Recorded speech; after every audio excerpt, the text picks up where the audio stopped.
नमस्कार मित्रों। वर्ष 2023 में सभी राशियों के फलों की चर्चा करते हुए आज हम चर्चा करेंगे मीन राशि के लिए वर्ष 2023 कैसा बीतेगा। ये हम जो चर्चा करते हैं ये गोचर के प्रभाववश अर्थात जो ग्रह होते हैं वो राशियों को बदलते हैं, उनसे क्या प्रभाव बनता है इसके आधार पर हम चर्चा करते हैं। तो सबसे पहले जानिए कि मीन राशि के लिए यह वर्ष आपके लिए 7.5 प्रारंभ हो जाएगी ऑफिशियली, क्योंकि पिछले वर्ष मतलब 2022 में आपके लिए 29 अप्रैल से लेकर 12 जुलाई तक 7.5 थी थोड़े टाइम के लिए। उसमें अब भी आपने अनुभव किया होगा तो स्थान परिवर्तन का कुछ योग बन रहा था। हालांकि अब 17 जनवरी 2023 से आपके लिए जो शनिदेव हैं वो पूर्णतः 12वें राशि में चले जाएंगे अगले 2.5 वर्ष के लिए, अर्थात 7.5 प्रारंभ हो चुकी है आपकी। आपकी दूसरी राशि में जो राहु हैं पहले से विद्यमान हैं, दूसरी राशि में वो अक्टूबर तक रहेंगे। केतु अष्टम भाव में रहेगा और अप्रैल तक गुरुदेव जो हैं अपनी ही राशि यानी कि आपकी जो राशि है वहीं पर बैठेंगे और 22 अप्रैल के बाद वो आपकी दूसरी राशि में चले जाएंगे। इन्हीं ग्रह गोचरियों के आधार पर हम इस वर्ष का फल का चर्चा करेंगे। सबसे पहले तो जानिए कि केतु का अष्टम भाव में गोचर आपके राशि में है।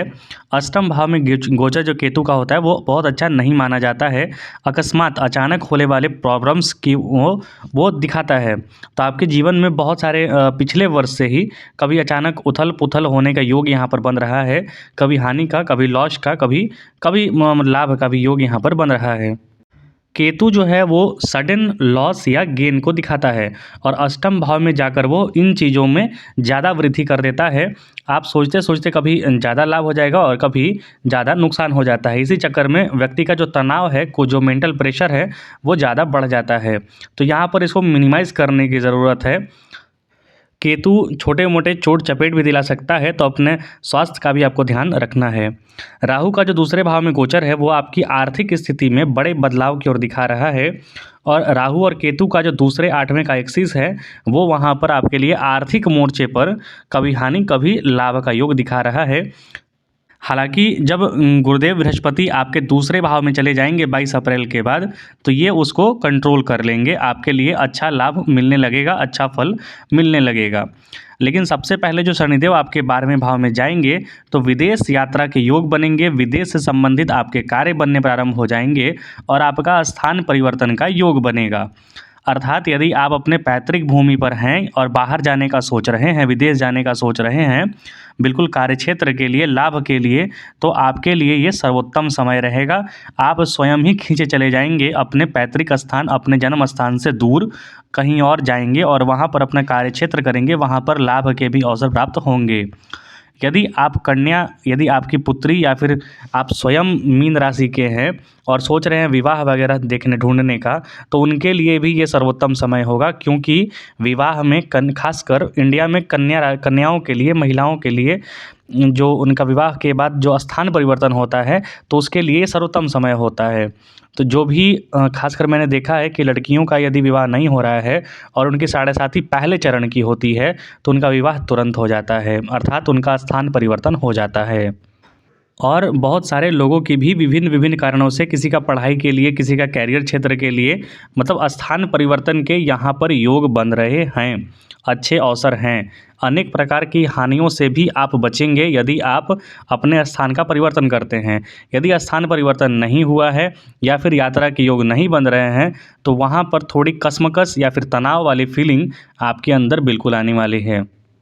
अप्रैल तक गुरुदेव प्रथम भाव में रहेंगे, इस वजह से आपका स्वास्थ्य अच्छा रहेगा। किस्मत भी आपका धीरे धीरे साथ यहाँ पर देगा। अप्रैल तक प्रेम और वैवाहिक जीवन में भी सुख की प्राप्ति यहाँ पर दिख रही है। यदि आप संतान प्राप्ति के लिए अवसर मतलब तलाश रहे हैं या फिर संतान के लिए प्रयास कर रहे हैं तो ये अवसर भी अनुकूल है 22 अप्रैल तक, क्योंकि 22 अप्रैल तक गुरुदेव जो हैं लगन में बैठकर आपके पंचम भाव यानी संतान भाव को एक्टिवेट करेंगे। तो वहाँ पर संतान प्राप्ति के लिए अगर आप प्रयास कर रहे हैं और कुंडली में आपका फेवरेबल दशा भी चल रहा है तो वो दोनों के तालमेल से संतान प्राप्ति के भी योग इस वर्ष आपके अप्रैल तक बनेंगे। हालांकि राहु आपके दूसरे भाव में है और राहु दूसरे भाव में आपके अक्टूबर तक बैठेगा। राहु के दूसरे भाव में बैठने से होता क्या है कि पैतृक संपत्ति या फिर परिवार में वैमनस्यता बढ़ती है। क्योंकि राहु दूसरा भाव को बहुत ज़्यादा एफ़्लिक्ट कर देता है, परेशान कर देता है। दूसरा भाव होता है परिवार का, आपके पैट्रिलिनियल लीनिएज का, तो वहाँ पर आपका मान-सम्मान या फिर परिवार में ज़रूर खटपट का योग बनता है। तो राहु का जो ये गोचर है ये थोड़ा परेशानी भरा है। हालाँकि 22 अप्रैल के बाद गुरु उसको कुछ कंट्रोल करेंगे, लेकिन फिर भी परिवार में थोड़ी परेशानी बनी रहेगी। तो उसके लिए आपको राहु के उपाय करने होंगे। आप नीले फूल को गंदे नाले पानी में फेंकिए या फिर जो नारियल 2 ठो नारियल का जो है जो जटा वाला जो नारियल होता है वो अपने पर से घुमाकर नदी में या फिर बहते जल जो भी है उसमें प्रभावित कर दीजिए। ये थोड़ा आपको सुकून देगा, वहाँ पर थोड़ा राहत देने का कार्य करेगा। हालाँकि गुरुदेव लगन में जब तक हैं तब तक आप में एक आशावादिता रहेगी, आप में एक पॉजिटिवनेस रहेगी, सकारात्मकता रहेगी। इसी के कारण आप धीरे-धीरे स्थिति कोई भी विकट परेशानी है, परिस्थिति है उसको धीरे-धीरे आप सुलझा लेंगे। गुरु का आशीर्वाद लीजिए, हनुमान जी का आशीर्वाद लीजिए, वहाँ पर आप ज़रूर अपने समस्याओं से निपट पाएँगे क्योंकि गुरुदेव आपके लगन में विराजमान हैं और कम से कम 22 अप्रैल तक तो वो वहीं रहने वाले हैं। शनि की जो साढ़े साथी प्रारंभ होगी, शनि है जो आपके 12वें भाव में जाएंगे, तो वहाँ पर स्थान परिवर्तन का योग तो बनेगा, लेकिन व्यर्थ की खर्च के भी योग बनेंगे। अर्थात आपको अपनी बाईं आँख का ध्यान रखना है। यदि आप स्त्री हैं तो आपको दाईं आँख का ध्यान रखना है। अपने पैर का ध्यान रखना है, पैर में चोट चपेट के योग बनेंगे। तो मतलब आँख का, अपने पैर का आपको ध्यान रखना है और व्यर्थ के खर्च ना हो, इसीलिए जीवन शैली अपनी जो दिनचर्या है उसको संयमित रखना है। खान पान पर ध्यान देना है, सात्विक जीवन जीना है।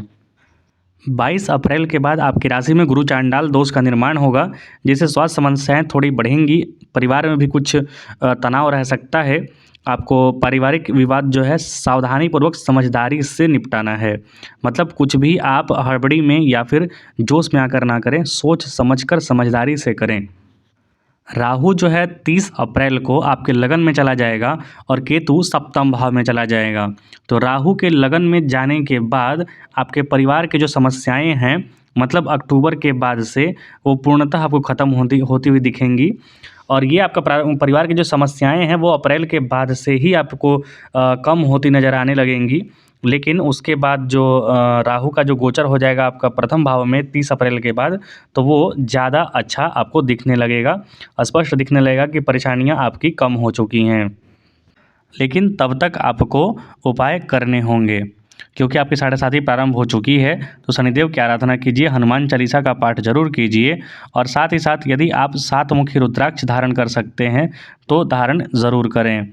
7 मुखी रुद्राक्ष अभिमंत्रित करने से साढ़े साथी से जो भी परेशानियां होती हैं उसमें लाभ मिलता है। इस वर्ष के अंत में जब नवंबर और दिसंबर में राहु आपके प्रथम भाव में रहेंगे और केतु आपके सप्तम भाव में रहेंगे, तो दाम्पत्य जीवन में या फिर जो आपका पारिवारिक जो जीवन है, दाम्पत्य जीवन जिसे कह सकते हैं, पति पत्नी का खासकर संबंध जो होता है, वहाँ पर मतभेद देखने को मिल सकते हैं या फिर अलग अलग होने के या फिर लड़ाई हो रहा है, वहाँ पर झगड़े हो रहे हैं तो झगड़े बढ़ जाएंगे। ऐसी स्थिति वहाँ पर निर्मित होती दिख रही है। तो आपको जो दाम्पत्य जीवन है उसको तोड़ने से बचाने के लिए, वहाँ पर झगड़े विवाद से बचने के लिए आपको केतु के उपाय करने होंगे, अर्थात भगवान गणेश की आपको आराधना करनी होगी। और मेरा तो सुझाव हम सबको रहता है कि आप प्रतिदिन गणपति संकटनाशन स्तोत्रम का पाठ जरूर कीजिए। ये महज 2 से 3 मिनट लगता है। इसमें गणेश जी का 12 नाम होता है। इसका यदि आप पाठ करते रहेंगे तो ये तुरंत नहीं, इसको षड्भिर मास से कहा जाता है इसको पढ़ने पर, अर्थात 6 महीने कम से कम पढ़ते रहिए इसको, तो आपके बहुत सारे परेशानियाँ जो हैं वो कम होती नज़र आती हैं और जीवन सुगम होता जाता है। यदि आप महीना के हिसाब से फल देखें तो जनवरी के माह में सबसे बड़ा परिवर्तन होने वाला है। शनि आपके 12वें जाएंगे, तो यहाँ पर आपको अर्थ यानी आर्थिक रूप से परेशानी होगी, ज़्यादा खर्च बढ़ जाएगा, तो वहाँ पर थोड़ा खर्च पर कंट्रोल करने का कोशिश करें। हालांकि यात्रा का भी योग बनने प्रारंभ हो जाएंगे जनवरी 17 से ही। फरवरी माह में गुरु शुक्र का राजयोग बनेगा, तो ज़बरदस्त फायदे सफलताएं दिख रहे हैं इस वर्ष। इस महीने में कार्यस्थल पर भी अच्छा दिख रहा है और महिलाओं से भी आपके अच्छे संबंध दिख रहे हैं, वहाँ पर फायदे के योग दिख रहे हैं। चूँकि गुरु शुक्र का योग बन रहा है तो कुछ घूमने का वगैरह का कर रहे हैं, धार्मिक यात्रा कर रहे हैं तो आप करने का प्लानिंग कर सकते हैं। हालांकि स्वास्थ्य पर सचेत आपको हमेशा रहना है क्योंकि केतु अष्टम भाव में आपका अक्टूबर तक रहने वाला है। मार्च महीने में मंगल चौथे भाव में रहेंगे तो आपको भूमि भवन का भी, खासकर भूमि का लाभ होता दिख रहा है कहीं से, यदि आप प्रयास कर रहे हैं तो। और माता से भी कुछ लाभ के योग बनेंगे। इस महीने महिलाओं को कुछ कहीं से गिफ्ट वगैरह मिलने का योग बन रहा है। साथ ही साथ यदि कोई विदेश जाने का ट्राई कर रहा है तो इस महीने आपको लाभ मिलने के अवसर हैं। अप्रैल महीने में यदि देखें तो गुरु राशि परिवर्तन करेंगे, बड़ा बदलाव लेकर आएंगे और इसी माह उच्च के सूर्य की जो है राहु से युति होगी। राहु मतलब अभी मेष राशि में है तो वहाँ पर सूर्य जाएंगे। तो अप्रैल माह में जैसे गुरु चांडाल बनेगा, साथ ही साथ सूर्य की भी उच्च राशि में जाएंगे, मतलब कि यहाँ पर सूर्य गुरु और राहु का योग बनेगा। इस युति से आमदनी से अधिक खर्चा होगा, अर्थात मतलब खर्च ज़्यादा होगा और आमदनी कम होगा। तो वहाँ पर थोड़ा परेशानी का योग बन रहा है तो वहाँ पर सतर्कता बरतें, खर्च पर नियंत्रण रखने का कोशिश करें। हालांकि जो संचार से जुड़कर कार्य कर रहे हैं, टेक्नोलॉजी से जुड़कर कार्य कर रहे हैं या फिर सिनेमा वाले जो भी हैं उनके लिए ये लाभ का योग बन रहा है। मई के माह में आपको वाहन सावधानी से चलानी है। अष्टम में विराजमान केतु पर मंगल की दृष्टि है, वाहन दुर्घटना का योग बन सकता है तो वहाँ पर सतर्कता बरतें। साथ ही साथ अपनी माँ के साथ कहीं ना कहीं बाहर घूमने जाएं, जिससे कि दोनों का आपको आशीर्वाद भी प्राप्त हो और दोनों का मन भी प्रसन्न रहे। जून महीना आपके लिए अच्छा बीतने वाला है। प्रेम रोमांस दोनों आएगा। इस महीना में आपका अटका हुआ कार्य या फिर अटका हुआ प्रेम दोनों आगे बढ़ेगा। पत्नी के साथ भी आपके दाम्पत्य जीवन में भी अच्छा बीतने वाला है ये समय। सरकारी नौकरी करते हैं तो आप सम्मानित होंगे या फिर सरकारी नौकरी की कोशिश कर रहे हैं, इस माह कोई रिजल्ट आने वाला है तो वहाँ पर आपके लिए अच्छे परिणाम देखने को मिल रहे हैं। साथ ही साथ जुलाई में देखेंगे तो जुलाई में सूर्यदेव पंचम में जाएंगे तो शेयर मार्केट में आपके लिए कुछ अच्छा मुनाफा का योग बन रहा है, शत्रु परास्त होंगे आप पे। और सप्तम पर मंगल की दृष्टि, सप्तम से मंगल देख रहा है लगन को तो वहाँ पर लाभ के भी योग बन रहे हैं आपके लिए, क्योंकि आपकी राशि के लिए सूर्य और मंगल योग कारक ग्रह हैं। अगस्त में भी आपके लिए अच्छे लाभ के योग बन रहे हैं। कैरियर क्षेत्र में कुछ बदलाव करना चाहते हैं तो नए बदलाव क्षेत्र के योग भी अच्छे दिख रहे हैं, वहाँ पर लाभ के योग बनेंगे। और उसके बाद जैसे ही अगस्त के बाद सितंबर आएगा, सितंबर में भी अच्छा योग बनेगा। हालांकि सूर्य मंगल की युति होगी तो थोड़ा सोच समझकर समझदारी भरा फैसला लें, वहाँ पर क्रोध वगैरह गुस्सा वगैरह में जल्दबाजी में ना लें, सोच समझकर फैसला लें वहाँ पर। और किसी से विवाद बिल्कुल भी ना करें। अक्टूबर माह में राहु केतु का संचरण होने वाला है। राहु आपके लगन में आएंगे और केतु आपके अष्टम भाव में सप्तम भाव में चले जाएंगे। तो यहाँ पर आपको परिवार का ध्यान रखना होगा, दुर्घटना से बचने का योग बनाना होगा, क्योंकि केतु आपके सप्तम में चले जाएंगे तो आपकी पत्नी, आपकी भार्या या फिर आपका जो पार्टनर है उसका स्वास्थ्य गड़बड़ हो सकता है या फिर दुर्घटना के योग बन सकते हैं, तो वहाँ पर आपको बच के रहना होगा। जीवन साथी के साथ कुछ बिना मतलब के, बिना सिर पैर की बात को लेकर अनबन हो सकता है।